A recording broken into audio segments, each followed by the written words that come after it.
الحمد للہ کفا وسلام علی عبادہ الذین اصطفیٰ اما بعد اعوذ باللہ من الشیطان الرجیم بسم اللہ الرحمن الرحیم ظہر الفساد فی البر والبحر بما کسبت ایدی الناس صدق اللہ العظیم۔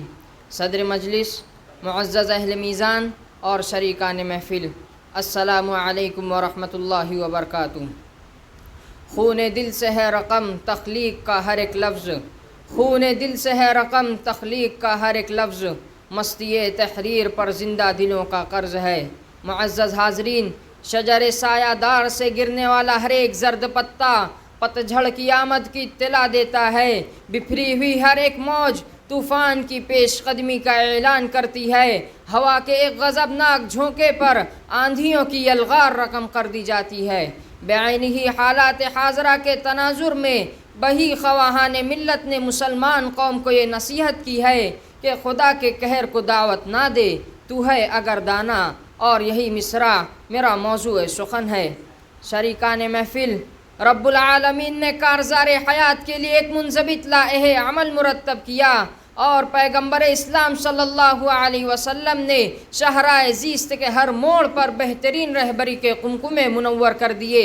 خواہ و ایمانیات ہو یا اقتصادیات، معاملات ہو یا معاشرت، اخلاقیات ہو یا سیاست، مگر ہم نے اپنے فرائض سے منہ موڑ لیا۔ صوم و صلاۃ کی پابندی نفس امارہ پر شاق گزرنے لگی۔ یہود و نصارہ کی اندھی تقلید میں ہم اپنا قومی وقار کھو بیٹھے۔ لذت کام و دہن میں انہماک ہمارا شیوا بن گیا۔ سنتوں سے منہ موڑ کر بدعتوں پر فریفتہ ہو گئے۔ منافع خوری میں حلال و حرام کی کوئی تمیز نہ رہی۔ سکوں کی جھنکار اور رشوت کی بھرمار سے کہیں انصاف کا قتل ہوا تو کہیں فریب اور دھوکہ دہی کے ذریعے شریف اور مجبور انسانوں پر ان کا عرصہ حیات تنگ کر دیا گیا۔ کیسے کروں بیاں کہ الفاظ ہی نہیں، لکھ دو ہمارے درد کی شدت عجیب ہے۔ جدید ٹیکنالوجی کے بعض آلات نے تو فواحش کو فروغ دینے میں کوئی کسر نہیں چھوڑی۔ دیر رات گئے تک رقص اور موسیقی کی مجالس نے مسلمانوں کی روحانی عظمت کو پارا پارا کر دیا۔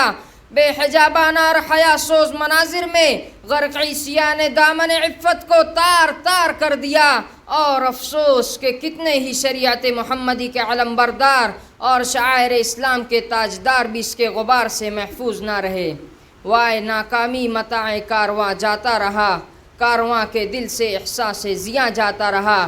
عزیزان گرامی، یاد رکھیے، جب بھی کبھی تعلیمات حق سے روگردانی کی گئی تو قہر خداوندی نے ابن آدم کو ملیہ میٹ کر دیا۔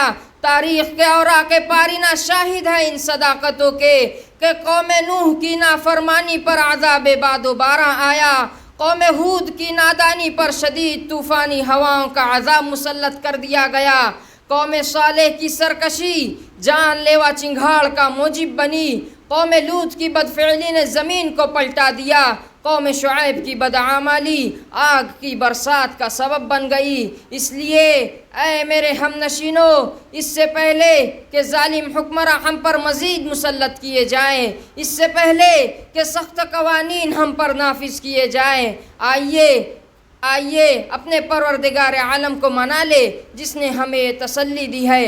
قل لعبادی الذین اسرفوا علی انفسہم لا تقنطوا من رحمت اللہ ان اللہ یغفر الذنوب جميعا۔ صدق اللہ العظیم وما توفیقی الا باللہ۔